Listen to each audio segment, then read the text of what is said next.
What's going on, everyone? It's Corey and Jack here from the Breakevens, giving you another podcast. Jack, do you want to say hello to the folks? Hello.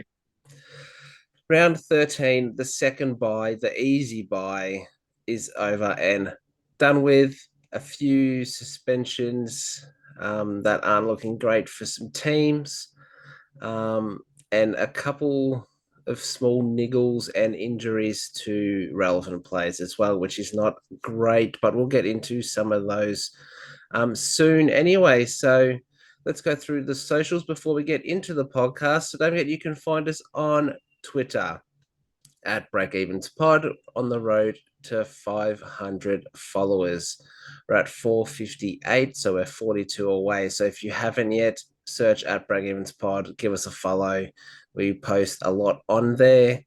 Don't forget on YouTube as well, the Breakevens. Search our name, you'll find our logo and give us a subscribe. So click that subscribe button. On the road to 200 at 129 at the moment, I believe.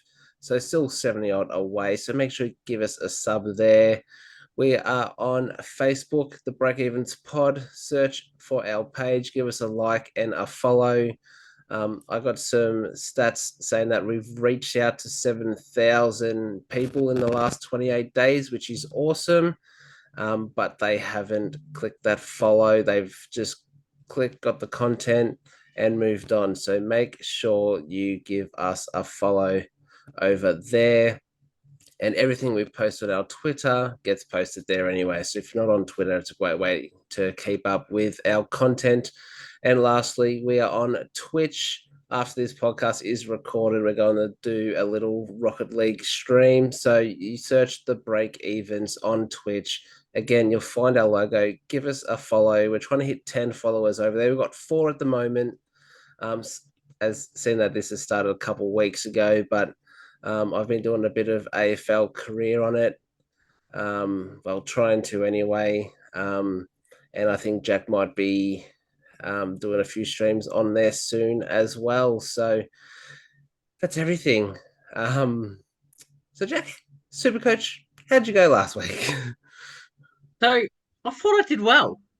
I scored more than last week, Take that. but I dropped 3,000 ranks. Unlucky. I scored 2,000 on the dot. Um, just trying to think who had it was Geelong Gold Coast. So I was out without Will Powell, so that's a good 60. You're Noah Anderson you're probably with better no without him. Noah Anderson and Jeremy Cameron were out, which were two possible massive scores. Um, but also could be two little scores, so that didn't help. My captain did a great effort of 95. I didn't take Marshall's 119, and I had the captaincy on Laird.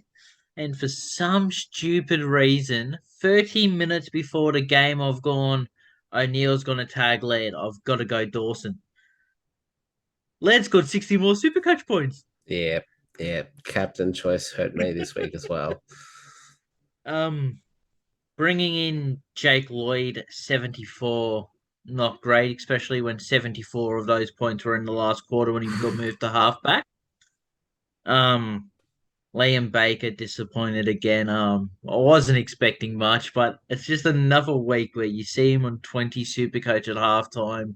Then after halftime, he gets to 60, 70, and you're like, where was this? Yep. Um, Sam Walsh has been pretty disappointing since I brought him in, which never again. He's on the Patrick Cripps list. And then Errol Gordon scored a 62, which didn't even make my final top scores, which is rare and Very. quite surprising. If I just look at my undo changes, yeah, so Sheasel 98 and Seamus Mitchell 74, not bad. Take it. Sheasel had a better game. Actually played half back that game, which was good. But he's gone. But yeah, that's how my team went. And trades in this week, I've had to go cheaper. Yep. Um, just so I've got a little bit of cash left over to go big next week. I've already spoken to you about possibly my plans. Yep. So I've gone Seamus Mitchell and Harry Sheezel out. I always planned for Sheezel out, but I was looking at Baker, but Seamus Mitchell had to go, so I've gone him instead, and I've brought in the man I don't like the look of at all in Harry Himmelberg, the best choice under 400k, even though he's going to full forward this week and he's going to score a 30, and I am going to delete the app. False. And Ben Keys, who has the bye this week, but um, back in next week, which is another player for next week, and I still have around 18 players playing this week with him out, so it's not like I'm completely destroying my team for this week by bringing him in now. Yeah. So to clarify what Jack's basically saying is he's trying to improve next week by not um and also not diminishing this week. So Yeah. because I think you said you had about 15 players next week, so you're bringing a couple to help for next Well, week. yeah, it's close to that. Bringing in Himmelberg doesn't help for next Yeah, week, but it's him or no one. Like, yeah, true, it's true. him and hope that Kingsley keeps his word, because coaches this year have lied throughout the whole season, every single one of them. Yep, Um, because Kingsley's saying he's keeping his spot, but when he has to look at his board this week, he's got about nine defenders to choose from, including Himmelberg. It's going to be interesting if he does a split, if he plays back, if he doesn't play at all. I'm taking the risk with that, hoping that Kingsley keeps his word. Because we people can say online that he's playing fullback, he's playing back, nothing else is happening, but they're not in the coach's box at GWS. You don't know what's going to happen on game day.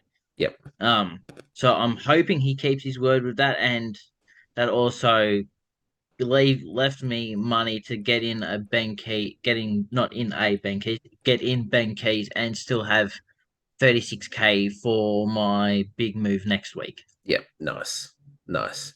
How many trades you got left after these trades? So this week I've got six. So after next week I'm gonna have three. Okay, not bad, not bad. So I'm still left with a little bit of play. A little bit, yeah. It's been a tough season. So, all right, I'll go into my team now. So I scored 2,091, and which means because I was ranked so high, I lost a few ranks. I dropped 172 ranks, so not too bad. It means I am ranked 446th, which is obviously top 500 still. But I'm still pushing for top 100 if I can. So a little bit of a hiccup last week, but the pure reason is I stuffed up my VC and C. So all week last week, I had the VC on Neil and the captain on Merit. Now, obviously, Neil went 102 and Merritt went 105. So not great scores, but seeing that I changed my VC to English, who scored 99, and then my captain to Dawson, who scored 95, it You'd have been much better off. would have been better.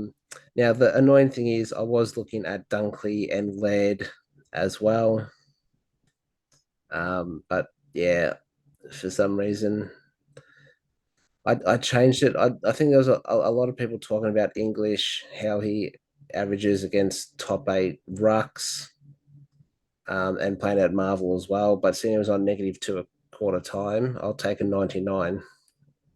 Um, He was and like the most highest ranked player after halftime or something like that, yeah, which is insane and for a ruckman. Dawson, he was looking good at halftime, but went quiet in that second half, and obviously led Well, went nuts. So he got his posies, but it must have been handballs and not as in effective kicks as he usually gets, like inside 50s to Yeah, targets.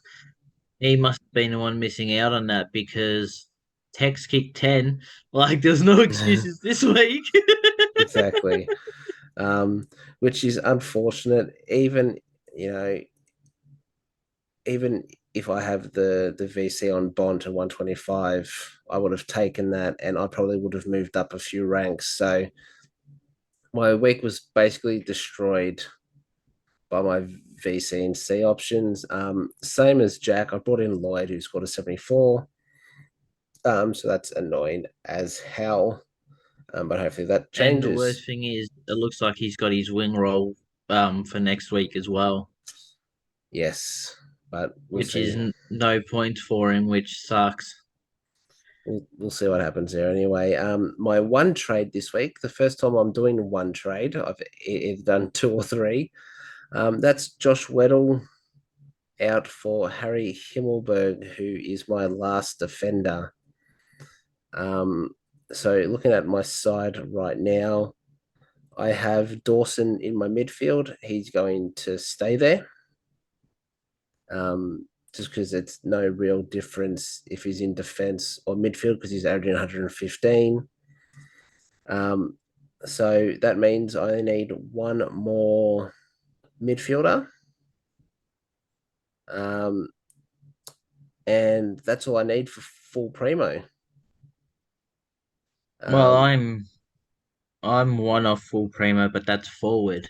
But like you said, I've got Dawson in my midfield, but I've also got Dunkley and Taranto in there in my midfield. So um yeah, the two best forwards this year are in my midfield, but it doesn't change super coach points, and they're still averaging good enough to be put in the midfield. So it's not yeah. like I'm losing points out there. Well, that was like me. Dunkley and Toronto have been in my midfield for so long, and I've been upgrading around, and now I've gotten to a point where um, I've been able to put them back into their positions, and Dawson's the only one that I have to worry about. But in a few weeks' time, if Lloyd is still spudding it up, I can get rid of Lloyd, chuck Dawson there, and get someone else, or maybe a Lloyd to a Sicily, stuff like that. So I've got five trades left. Next week, I'm looking to use three though. So next week, I'm looking to get rid of Eddie Ford, um, Bailey Humphrey, um, and I might possibly have to get rid of a Chessa or a Matt Roberts to be able to afford Clayton Oliver, who I'm looking at. So, and then that means I'll be full primo, which I'll be happy with. Yeah, Um, well, I'm taking being full primo, especially with how my season has gone from the very first round to 4 weeks ago, looking at bringing in someone who's averaged like 150 the last 3 rounds to having to miss out because two players did their hamstrings. Like yeah, every time I see a gem and I'm like, I'm jumping on them, I've been forced not to because players have gone down. yeah, That's been the sum of my season. yeah. No, it's been like that for a lot of people. I'm just going to quickly go through the break evens, Jack. So scored 2,186, which was really good. Better than both of us. Jumped up a few spots, so 7,922. Um, we had the captain on merit, so again could have been a lot better, but could have been a lot worse. The Better than what we got. the annoying thing is, Jack, I actually had the VC on Libba, and then I changed it the day before, and Libba went 139, so that's my bad. Um, Now, a few problems. We haven't spoken about trades. We'll do that in the next day, I guess, because it's been recorded on the Wednesday and there's Thursday games to round 18 now. So we have Sicily, who's suspended, which is not great. Um, we've got Weddle and O'Donnell, um, I think we can keep O'Donnell. Weddle might go as well. Wardlaw can stay, and it's depends. Do we want to upgrade Eddie Ford this week? So there's a lot to think about for the break evens, but we're only three rookies off of full primo, so it might be a bit tough to get there, but we'll push through and see what happens. Um, all right, now there's a couple people I wanted to speak about, Jack. I haven't told you this, Alrighty. but we have been speaking about them in Facebook Messenger and stuff like that anyway, with a few mates. So the first player I want to look at is Nat Fife. So 275K. Um, Scored a 96 last week. Do you think he is an option scene? He seems to be getting a bit more midfield time than what he did in the earlier games as It's a a hard as a one. mid. So he's a mid forward. So just put that out Yeah. there. If he was just a midfielder, he's probably not relevant. But the fact he's got that mid forward, Unless you got the trades to put him on your yeah, bench and loophole, if he was a mid only, then yes. But yeah, mid forward, it's a different story, of course. yeah, It's just a hard one because watching the game against Richmond, it didn't feel like he was doing much. But then you look at Supercoach and he's on 90. What did he finish on? 96. 96. And to be honest, the only thing where it felt like he did something was that goal in the third quarter where he got like an intercept possession, or a tackle and then a goal off Yeah, a tap, which that felt like that was the only impact he had on the game, yet he scored 96. So going off that, he looks like a great option. Um, but there's two things to worry about. One, he's older. Does he have the tank to continue? And two, when does his legs break down? So if you've got minimal trades, you are really risking that he doesn't get a niggle at all.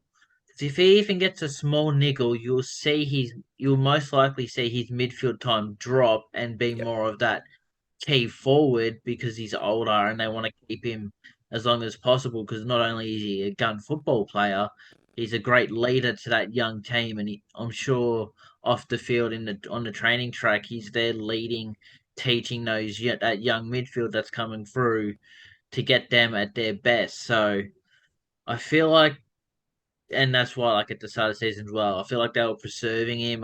They must have felt his body's been pretty good, so let's bump up his midfield minutes little by little. And last week he was in there a fair bit. It looked like with Sarong missing half a training today, that looks great, and I'm sure a lot of people have jumped on him because of that.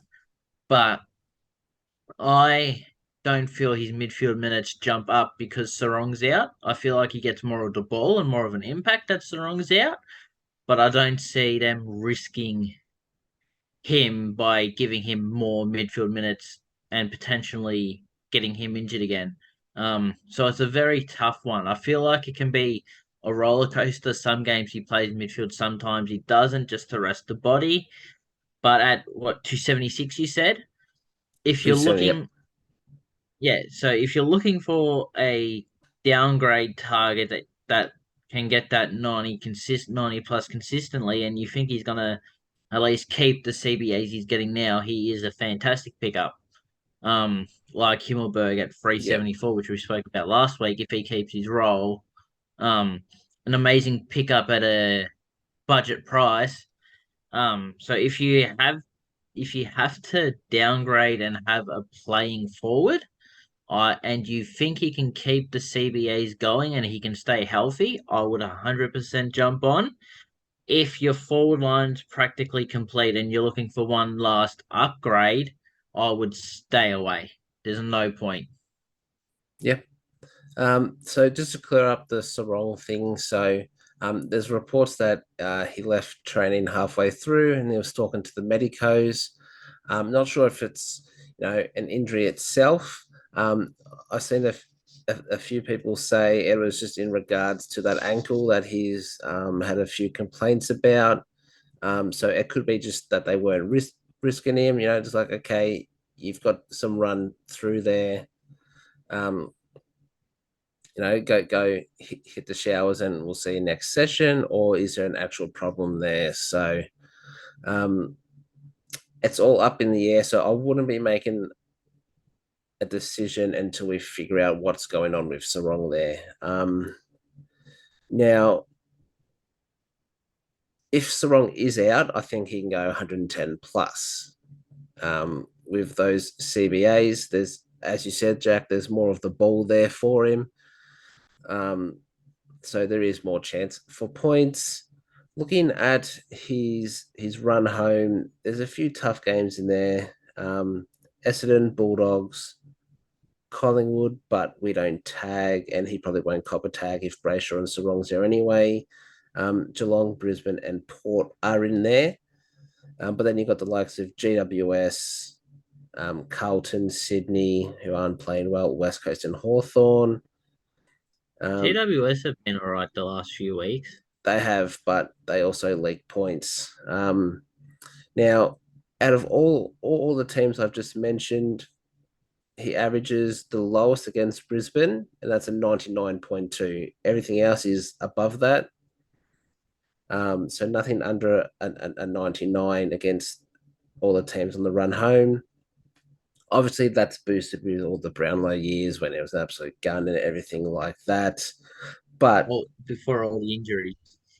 yes, but as an F6, I think you'd take a 99 average, being that last spot.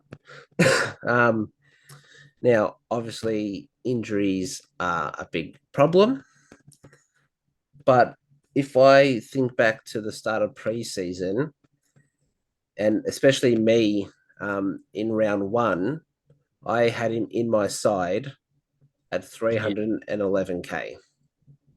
So he's, or 301K. It was one of those. No, actually, it was 303K.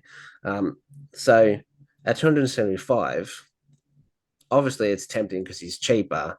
And we were selecting him thinking he'd be 70-30 split, 70% forward, 30% midfield, where now it's probably a bit more 60-40. So he's getting more, it could be 40-60, and that's even better, 60% midfield. Um, so it is something to think about. But if, as Jack said, he does get that niggle and he is chucked forward, he's had scores of 26, 25, 26, 49, 67, and then obviously 96 last week. So those games where he was forward more didn't get past 50. And then Yeah. he started to get introduced to that midfield. He got a 67 and then he got a 96. So, pardon me. Ultimately, I think there's a better option or options if that's going down in price or going slightly up in price. I think there are better options. But as Jack alluded to, if you have the luxury and getting him on your bench as a possible loophole, I think that is very beneficial. But you have to make sure that you're primo everywhere else before you do that. Yeah, oh, yeah. So if you can, great. If you can't, um, I'd probably look elsewhere.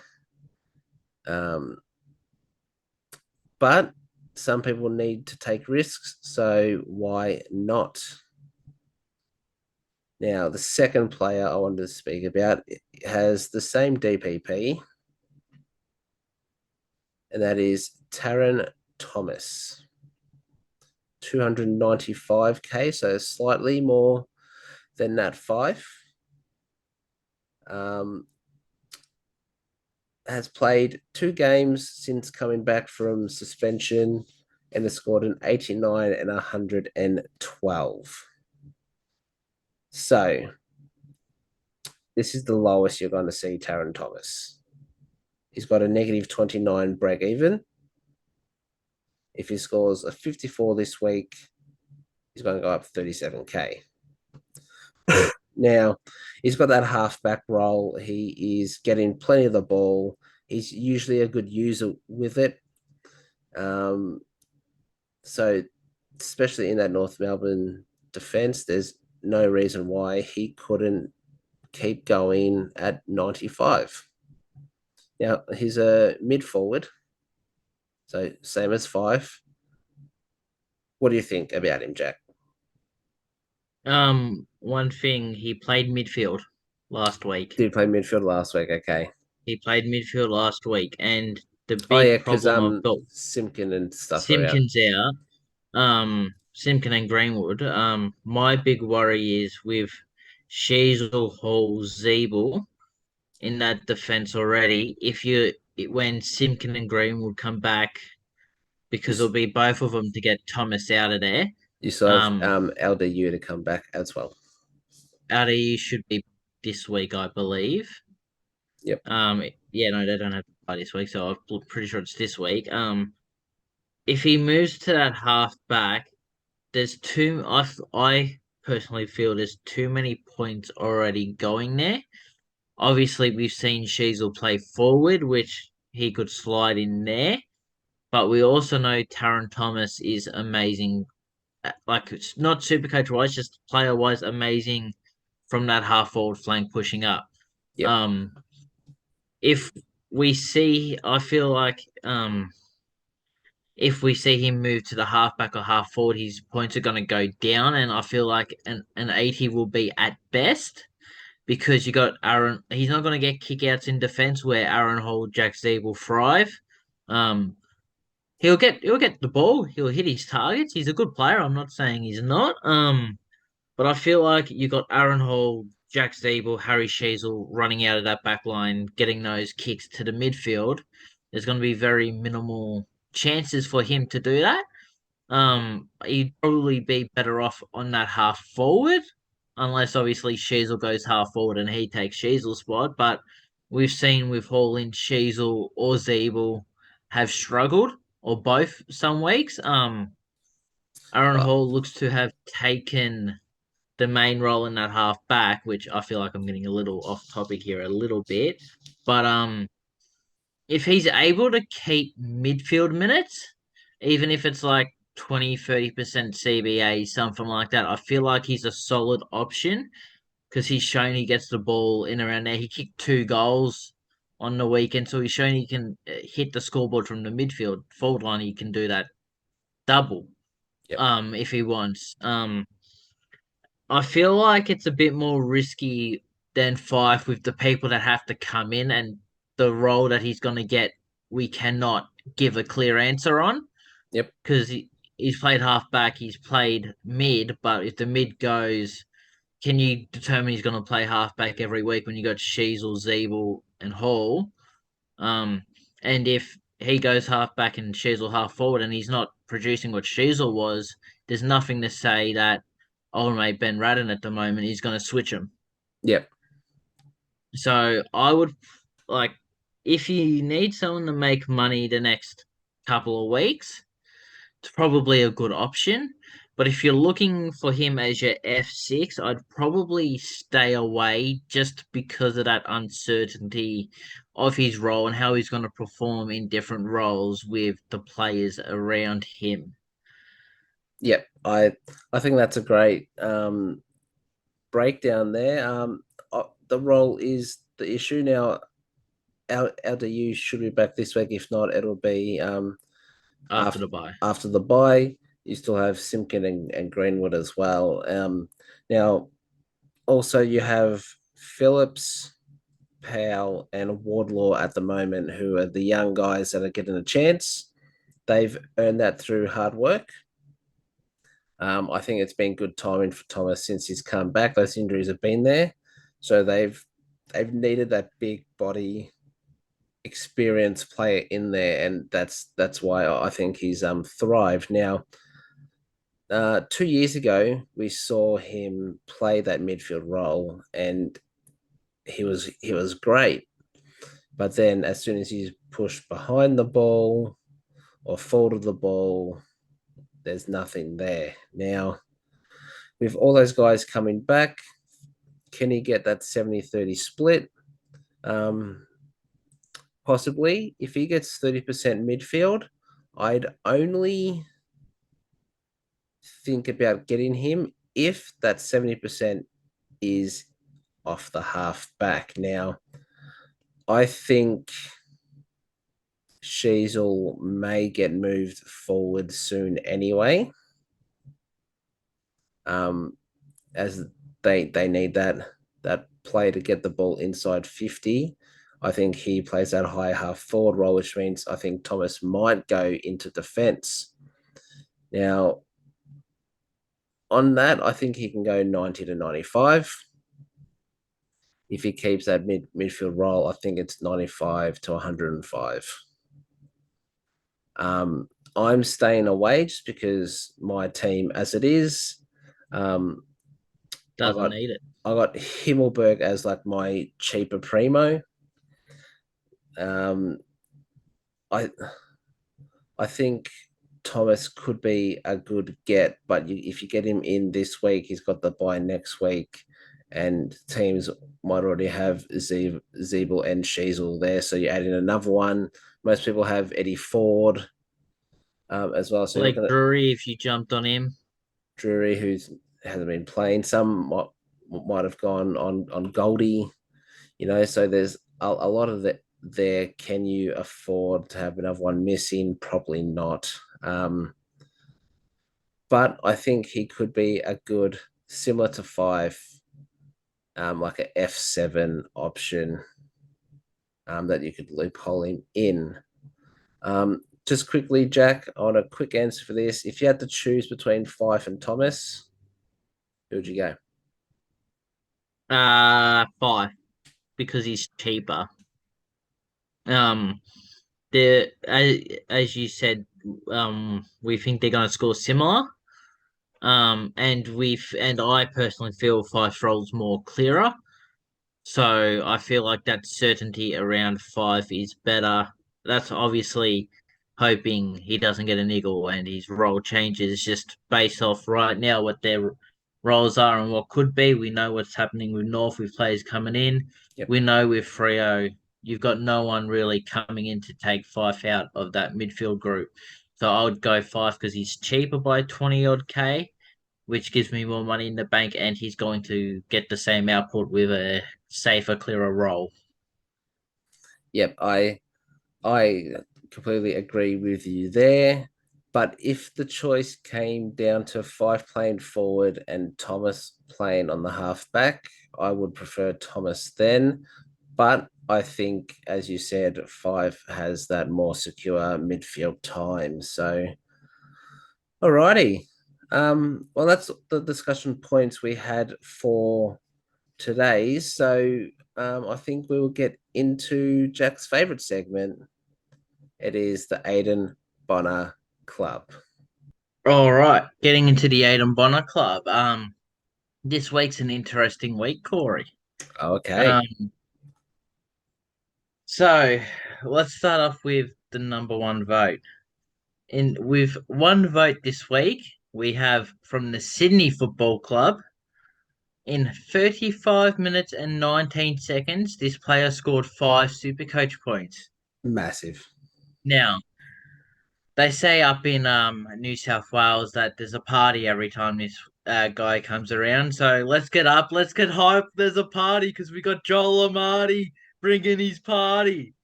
The Marty Party with a big The five Amati super party with coach. a massive five. Now, with 2 votes, I got really excited because I saw the team and I'm like, there's a 99.999999999% chance he's already got a vote. Sadly, he doesn't. Oh, shattered. And I will tell you right now, the club is the West Coast Eagles. We've got half the team in here. And I can tell you now, he played 116 minutes and 47 seconds. And I can tell you, he scored 4 Supercoach points. And his God, name is Greg Clark. Two first names in the Aiden Bonner Club. can't trust him. Welcome, mate. You I, I, can't trust him. I was actually looking at him. I think it was 3/4 time. I think he was on for, and they'd already used the sub, and I was like, oh, I don't think he'll stay that low. But obviously he did, and I think that's the fifth player from West Coast. Oh, it's somewhere up there. It is somewhere up there. All right. Now we've got an intro for this person. This is the first time since the first 2 rounds we've had someone from the same team go back to back with 3 votes. Not the same player, but the same team. Now I say that because between rounds 8 and 10, or was it 6 and 8, we had Richmond 3 votes in a row. So that's 3 times. This is 2 times in a row. This man played 64 minutes and 34 seconds. He plays for the Collingwood Football Club, and a lot of Collingwood fans hail him, say he's the next big thing in our forward line, which I can see. He's got a pretty good, got some pretty good hands on him when he gets near the ball half the time. He came out, big occasion, King's birthday. I've got to make an impact. Scores -2 Supercoach points, Big impact. and I believe he got subbed out at 3/4 time. Or just before 3/4 time. Yep. Um, in 64 minutes and 34 seconds from the Collingwood Football Club, we have Ashtray Johnson. Welcome, buddy. Doing us proud. Doing us proud. Now, that'll excite you because if you can go back, we go to the leaderboard. And the leaderboard in third place, we have the dynamic duo from the Collingwood Football Club, the future of the forward line. We have Daniel McStay and Ash Johnson on 3 votes and -2 Supercoach points. Welcome, the You know, dynamic duo. if we made football cards like Select does, we'd have the dynamic duo of them two and -2 super coach. No, no, no. We'd have the terrible treble and have Reef McInnes in there with them. True. In second place, again, we've got a dynamic duo, just not from the same club. It's been the same dynamic duo since like round 6. We have Riley Garcia and Tyler Sonzi on -6 and 3 votes, which leaves us to the man who's sadly out for the next 3 weeks. Hopefully that includes the bye so we can see him back sooner. The current leader in best score and votes in the Aiden Bonner Club. We've got Noah Cumberland sitting there, head held high. I've done my hammy. I'm not going to get a mention for the next couple of weeks. I'm happy about it. And he's the only person to get over 3 votes so far. So we can see how he's going this season. what what's his vote and what's his score, Jack? For those who don't know. -12 super coach points for his score. And yes, that's in the one game. That's not 2 scores tallied up together. And he's on 5 votes. So it's a first place and second place for the man. All You he know, needs now is a third place. he's done a Carlton, right? And he's gone, look, the season's over now. You know, Carlton like we're not making finals, and he's like, I'm not getting beat, so I'm going to do my hammy, book some tickets to Bali, go meet up with Jordan DeGoey, and we'll sit easy because no one's beaten -12. By the looks of it, no one's getting over 5 votes. But yeah, if I have a quick look here, we've got one, two. No, no, no, no, no, no. Three, 4, 5. Connor Stone doesn't play for him. 5 players from the West Coast Eagles that have polled in the Aiden Bonner Club. Absolute ripper. That's Things if you I'm love not to see. forgetting that someone plays for him or not, which I No, that don't that think I have. that sounds about right to me. Well, anyway, that's the Adam Bonner Club. Cumberland's off the Barley, so no one's going to beat his score. You have any? Daniel McStay and that's Johnson are currently having a cocktail. Get around us. Third place. Let's share it, boys. Jack, do you have anything else to say before we close off this podcast? Good luck this week. It's probably the second hardest buy. Yep. Obviously next week's the killer. But yeah, this is a very tough one. Hopefully your pod choices play well, and hopefully mine don't make me want to slap my head against the door again. Well, on that lovely note, that's going to do us for tonight's podcast. Don't forget you can find us on Twitter at Breakevens Pod, on YouTube, the Breakevens, on Facebook, the Breakevens Pod, and on Twitch. We're about to go over there and stream some Rocket League. You can find us there at the Break Even. So make sure you give us a follow, a like, a subscribe, whatever it is for that platform. Make sure you do it. It helps us out. It helps us connect with you guys. That's what we're here for. We're not here just for shits and gigs.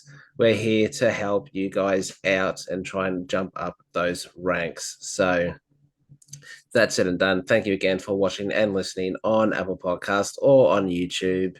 Good luck for round 14, as Jack said. And until next time, it's bye for now. See ya.